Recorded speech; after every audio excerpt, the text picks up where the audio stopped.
So it's getting towards the end of the year, and I want to go ahead and do another review in the unboxing video.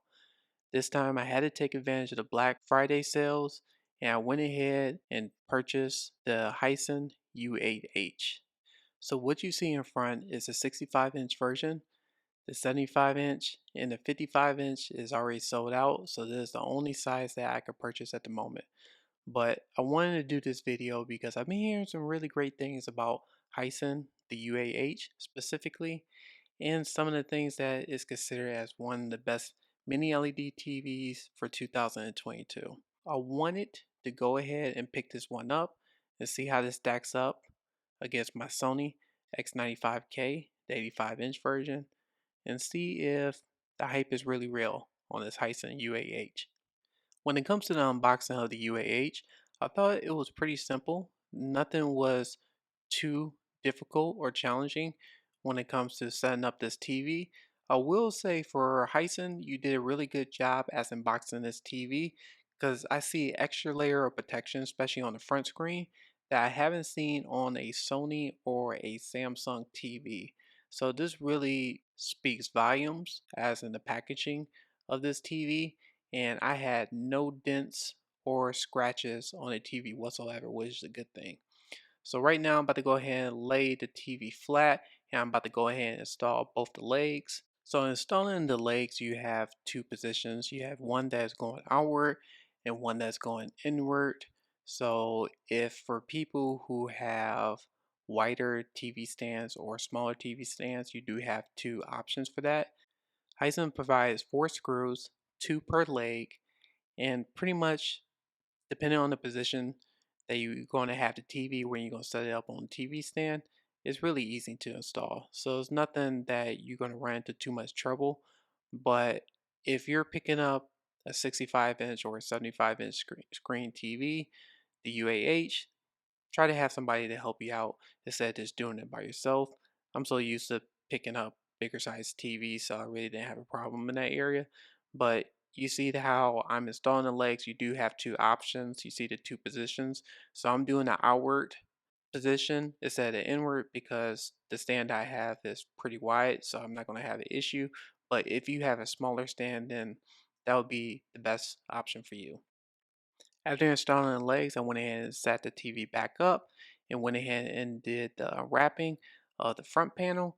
And one thing I can say about Hisense, they did a great job, especially when it comes to the wrapping of the front screen. I see no issue when it comes to dents and extra protection in the front that comes with a cardboard in the front, and then also this plastic that you see that I'm taking off for the added protection. So with the Hisense, you do have a remote. I wouldn't say it's too special about this, but it is backlit. It does come with 2 batteries, a power cord, a setup guide, quick setup guide, and then it talks about the warranty. So if anyone is curious, this is what it comes in a little package inside the TV box. So on the UAH, you have two HDMI 2.1, one being eARC, and the other is HDMI 2.0. So just like the Sony TVs, Hisense has the same exact MediaTek chip for the HDMI 2.1. So if anyone is curious to know, just know that you only have two HDMI 2.1 and the other one is eARC. So you do have to sacrifice if you thinking about getting a soundbar, or another option is a splitter or an AV receiver that have HDMI 2.1 inputs, then you'll be good in that area. On the U8H, they use Google TV for their OS system, and I pretty much just went through the basic setup just to go ahead and just take a look at the picture. But one thing that I could say by playing YouTube on the internal app, the UAH looks pretty good. And one thing that I could say is it definitely has that brightness, deep blacks, not absolute blacks, but something that I see that Hisense really focus on for this year model. And when it comes to blooming, it's also pretty decent. But these are just my first impressions. So I only had the TV for just a day, so I still had to tinker around with a few things. But I know that people want to see some comparison videos when it comes to the X95K. that will come up in later videos, so please stay tuned. Other than that, I think Hisense has done a good job with the U8H. Now, there are some negatives about the TV when the first time that I started this. I do see some posterization and the motion is not that great. So I still had to tinker a little bit with the TV before I give my full assessment of it.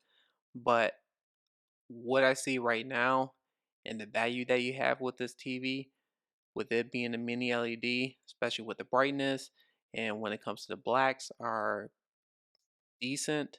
And when it comes to the colors, I think Hisense is doing a very good job with the UAH.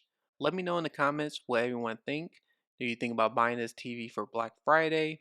Do you think about other TVs besides the UAH? Let me know in the comments. And just to let you know, I will do a comparison soon against the Sony X95K. But right now, just got the TV for a day, so I'm trying to do the best I can to do the unboxing for everyone and show everyone my first impression. Until next time, see everyone on the next video. Take care. Bye.